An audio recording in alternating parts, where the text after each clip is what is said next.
blacklist ang mga hindi maayos na mga kontratista. Sa gitna ng layunin po nating magpanagot ng may sala sa pandarambong ng pondo ng bayan, ay ang pagsasabi na dapat hindi tayo mawalan ng pag-asa. Layunin nating maglatag ng mga bagong panukala para magkaroon ng perpetual blacklist ang mga hindi maayos na mga kontratista.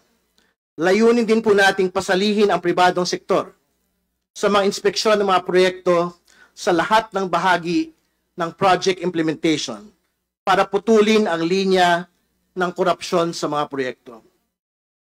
Sa mga naunang iskandalo ng korupsyon, mahalagang ipaalalang may aktwal na mga napanagot na matataas na opisyal at mga kasabwat nila sa pribadong sektor. Sa fertilizer fund scam, may kongresista ang na-convict noong 2024. Sa PDAF scam, may mga senador na nakulong, may senador na na-convict, may senador na na-dismiss ng ombudsman, may mga kongresistang na-convict, at si Janet Lim Napoles ay na-convict ng plunder at graft. Sa Farmally scandal, nakapila sa kasalukuyan sa Sandigan Bayan ang mga matataas na opisyal ng PSDBM at Farmally. Layunin nating mapanagot sa kasalukuyan ang paglapastangan ng pondo ng bayan sa pamamagitan ng flood control projects at iba pang mga proyektong pang-infrastruktura. Buo rin po ang ating suporta sa Independent Commission ng Pangulo. Lahat ng findings ng komiteng ito ay agad na ipapasa sa Independent Commission para makatulong sa kanilang mandato. Ipapasa din po natin agad sa Independent Commission ang lahat ng mga kaso at proyekto na mapapangalanan in the course of inquiry ang mga mambabatas, kongresista man o senador, para hindi masadlak sa conflict of interest ang Kongreso at para maipakita sa tao na wala po tayong pinagtatakpang kongresista o senador sa mapagdinig pong ito. Hindi po mahalaga kung saan ipinatupad ang proyekto. Sa Bulacan man yan, sa Benguet man yan, sa Metro Manila man yan, sa Visayas man yan o sa Mindanao man yan, kung ghost, substandard or overpriced ang proyekto, sisiyasatin po ito ng komite. Hindi po mahalaga kung kailan ipinatupad ang proyekto, kung sa kasulukuyan man o sa nagdaang gobyerno man yan. Kung ghost, substandard or overpriced ang proyekto, sisiyasatin po ng komite ito. Hindi rin po mahalaga ang pinanggalingan pondo ng mga proyekto, kung sa NEP man ito o congressional initiative man po ito. Kung ghost, substandard o overpriced ang proyekto, sisiyasatin po ito ng komite. Hindi rin po mahalaga kung sino man ang sangkot sa mga proyekto. Kung mataas na opisyal man ng gobyerno ito, kontratista man ito, kongresista o senador man ito. Kung ghost, substandard, overpriced ang proyekto, sisiyasatin po ito ng komite. Isa po sa mga pinakamahalagang bahagi ng talumpati ng Pangulo ng SONA ay ang pagsasabi na dapat hindi tayo mawalan ng pag-asa dahil ang Pilipino ay likas na matapang, magaling, masipag at mabuti. Sa gitna ng layunin po nating magpanagot ng may sala sa pandarambong ng pondo ng bayan sa infrastructure at flood control projects, layunin din po nating patunayan sa bayan na mas marami pa ring mga opisyal at kawani ng gobyerno na matapang, magaling, masipag, matibay at mabuti. Maraming salamat po. Congressman Momo, please. Magandang araw po sa ating lahat. Sa ating mga kasamahan sa Kamara, sa mga kinatawan ng Department of Public Works and Highways, DBM, COA, sa mga resource person, higit sa lahat sa mamamayang Pilipino, uhaw sa pagpaliwanag tungkol sa mga lumalantad na anomalya sa infrastruktura sa buong bansa. Na siyang pinunduhan gamit ang buwis na pinaghirapan ng taong bayan. Sa gitna ng mga ulat tungkol sa mga ghost infrastructure project at unfinished project, maugong ang mga usaping tanging ang Kongreso ang may kontrol sa mga proyektong ito. Dahil dito, kailangan natin maunawaan ang proseso na pinagdaanan ng ating budget bago ito maging General Appropriations Act. Gayon din, bagaman Kongreso ang naglabas ng GAA, ay hindi naman siya ang gumagastos ng pera. Nariyan ang iba-ibang ahensya ng gobyerno na nag-implement ng mga project nito. Mahaba at masalimuot ang prosesong pinagdaanan ng bawat piso bago ito makarating sa national budget na alam ng tao. Para mas mabigyang linaw sa ating lahat ang usaping budget, daanan po natin ang prosesong sinusunod natin taon-taon. Kinaklasify po ng DBM ang budget process sa 4 na bahagi. Budget preparation, budget authorization, budget execution, and budget accountability. Sa budget preparation, nagsisimula ang budget sa sunod na taon o fiscal year sa isang budget call. January pa lang po ay naglalabas na ang DBCC o Development Budget Coordinating Committee ng mga panuntunan, target at ceiling na gagabay sa mga executive agencies sa paggawa ng kanilang National Expenditure Program or NEP na isinusumiti kanila. Ang DBCC ay interagency body na kinabibilangan ng mga head of the Department of Budget and Management, Bangko Sentral ng Pilipinas, Department of Finance, and National Economic and Development Authority. Inaaprobahan ng DBCC ang NEP na siyang naglalaman ng mga proyektong nais punduhan ng ahensya. Pati na rin ang budget estimate nila. So usapin ng infrastruktura, nabubuo ang NEP sa pamagitan ng konsultasyon ng mga local district engineering office at regional engineering districts. At expected din po na nagkakaroon ng consultation ang mga ito sa local government para matugunan ang pangangailangan nito through the Provincial Development Council.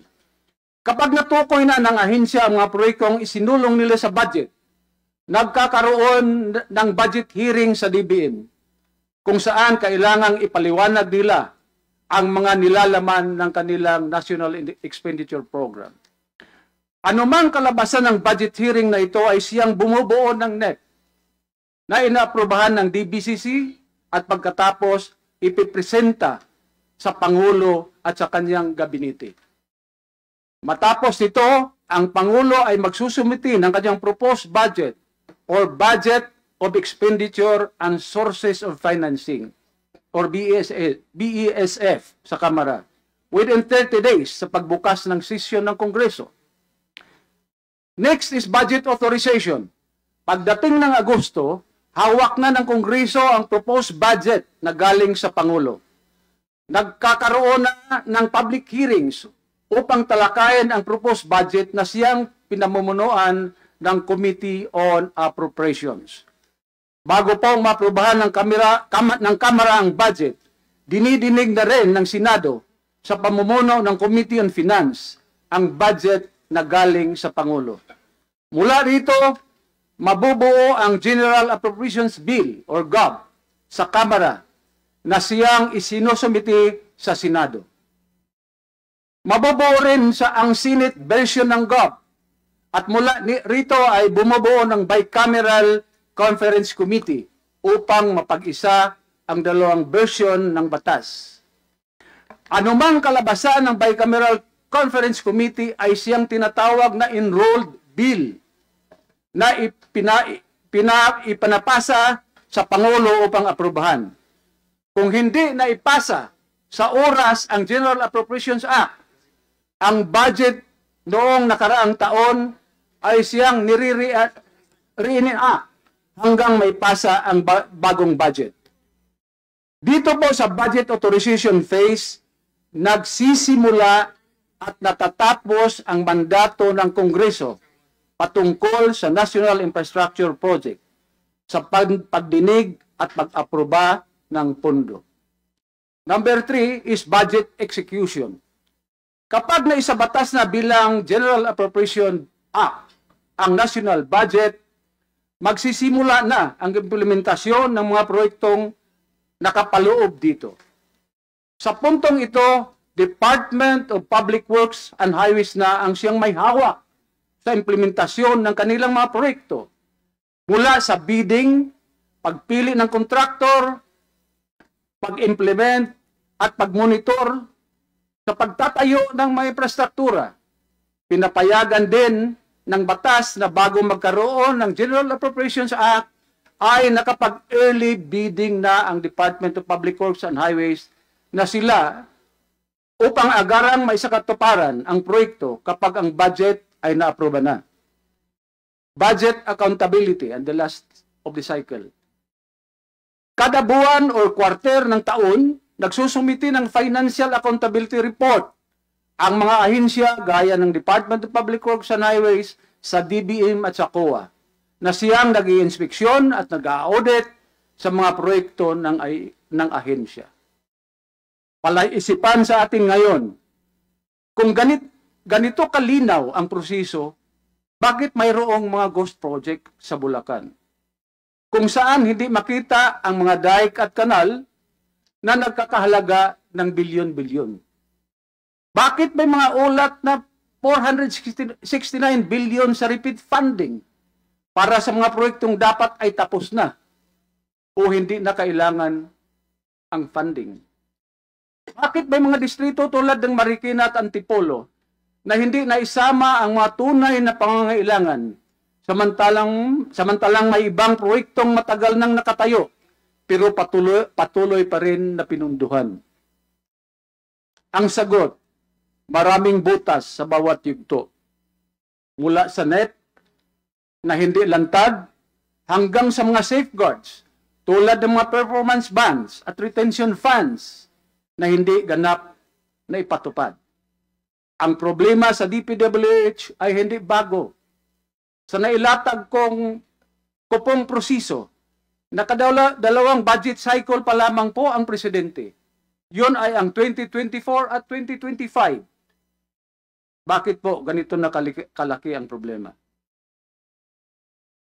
The president has stepped up and called on all of us to fix a problem. We are up to the challenge. Subukan po natin na ayusin ito. Hindi bukas o makalawa, ngunit ngayon na. Ngayong araw, sisimulan natin ang malalim na pagbusisi sa pagbuo at pagpundo ng infrastructure projects na imbes makatulong ibsan ang paghihirap ng bayan ay lalo pang lumunod dahil sa kasakiman at kapabayaan. Susuriin natin kung saan pumalya ang sistema at kung paano natin maisulong ang reforma. Hindi ito para manisi lamang. Hindi ito para manghugas ng kamay, kundi para ituwid ang proseso at ibalik ang tiwala ng taumbayan sa pamahalaan. Mga kababayan, tinatanggap namin ang pananagutan na gumawa ng panukala at reforma upang masiguro na bawat proyektong isinama sa NEP hanggang sa General Appropriations Act ay tunay na kailangan ng bansa, na ipatupad ng tama at nasusuri hanggang sa huling sentimo. Kaya sa araw na ito, hiniling natin ang ganap na kooperasyon ng lahat ng ating resource persons, hindi lamang upang sumagot sa ating mga tanong, kundi upang maging katuwang sa pagpapatino ng ating sistema. Ito po ay hindi lamang laban para sa maayos sa paggasta, kundi laban para sa kaligtasan at kapakanan ng bawat pamilyang Pilipino, laban sa baha at laban sa katiwalian. Maraming salamat po. Chairman Chua, please. Thank you, Sir Chairman. Gandang araw po sa ating lahat. Mainit na usapin nitong mga nakaraang linggo ang mga anomalya sa National Infrastructure Projects na ibinahagi mismo ng Pangulo at ng ilang opisyal ng gobyerno. Naglabas ang mga pangalan ng mga kontraktor na paulit-ulit na bigyan ng flood control projects, mga proyektong kalaunan ay napatunayang ghost projects o kaya naman ay may mababang kalidad ng pagkakagawa o di kaya ay mga kontraktor na undercapitalized ngunit nabigyan ng malalaking proyekto. Lalong uminit ang usapin nang mabunyag ang napakalaking halaga umano'y kinita mula sa mga proyektong ito, kasabay ng ulat tungkol sa marayang pamumuhay ng ilang pamilyang konektado sa mga contractors. Ang mas masaklap, hindi ito ang unang beses na narinig natin ang ganitong klaseng kwento. Noong taong 2017 pa lang, nagsimula nang maglabas ang mga babala. Sunod-sunod ang mga ulat ng Commission on Audit mula 2017 hanggang 2020 na naglantad ng ilang libong proyektong delayed, depektibo, o tuluyang hindi na ipatupad na nagkakalaga ng daang-daang bilyong piso. Noong 2018, iniulat ng Philippine Center for Investigative Journalism o PCIJ ang pagkakasangkot ng ilang malalaking contractor sa mga flood control projects na na-delay o hindi natapos. Noong 2019 naman, mismong House Committee on Appropriations ang nakatuklas na maraming flood control projects ang prone na tinatawag na budget insertion, mga proyektong isinisingit sa pondo nang walang malinaw na konsultasyon o batayan. Ayon sa kanilang ulat, umabot sa bilyong-bilyong piso ang halaga ng mga proyektong isinisingit na nagbukas ng malawak na puwang para sa katiwalian at maling paggamit ng kaban ng bayan. At noong 2020, mismong inamin ng dating Pangulo na talamak ang mga ghost projects sa iba't ibang rehiyon ng bansa. Sa madaling salita, hindi bago ang problemang ito. Ito ay problemang namana, naipon, at napabayaan. At ngayon, lumulutang na parang sugat na matagal nang hindi ginagamot. Sa pagbunyag ng mga anomalya sa flood project control sa Bulacan at iba pa, malinaw na malalim, malawak, at nagkaugat sa sistema ang problema. Sa kabila ng pagsasapubliko ng mga anomalyang ito sa loob ng nakalipas na mga taon, malaki pa rin ang puwang para sa korupsyon na nagiging sanhi ng paglubog ng ilang mga bayan. Ngayon po, marahil ang panahon upang aminin natin na nagkaroon ng kapabayaan at katiwalian. Nagkaroon ng kapabayaan o misfeasance sa pagpapatupad ng mga proyektong hindi dumaan sa konsultasyon, maayos na bidding process, o masusing pag-aaral. Ito ang dahilan kung bakit may mga proyektong mababa ang kalidad at hindi kapaki-pakinabang sa mga mamamayan.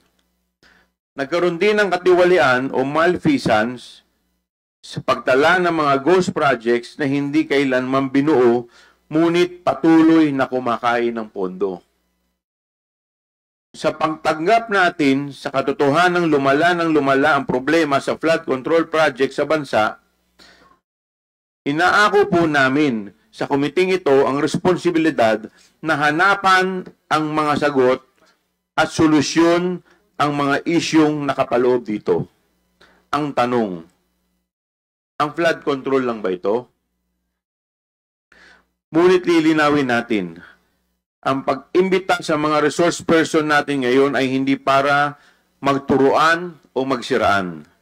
Nandito tayo upang tukuyin kung saan nakalusot ang katiwalian, paano ito nagiging posible, at sino ang nakikinabang.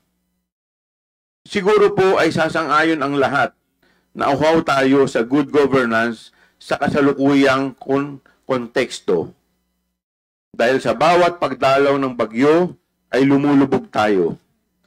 Kaya sa inquiry na ito, layunin po nating humanap ng paraan upang amyendahan ang batas nang masiguro na, una, ang mga proyektong isinasama sa National Expenditure Program o NEP ay dapat pinag-iisipan dumadaan sa tamang konsultasyon at may malinaw na batayan at hindi nababahiran o napapasukan ng mga proyektong walang kabuluhan. Pangalawa, ang mga proyektong inilagay sa GAA o General Appropriation Acts at ang budget na inilaan dito ay bunga ng masusing deliberasyon at batay sa maayos at pangmatagalang plano. Ikatlo, ang implementasyon at auditing ay may ngipin mula sa costing, bidding at procurement hanggang sa monitoring, acceptance at final audit ng COA. Ikaapat, tignan din natin ulit ang pagbibigay lisensya o accreditation sa mga contractors.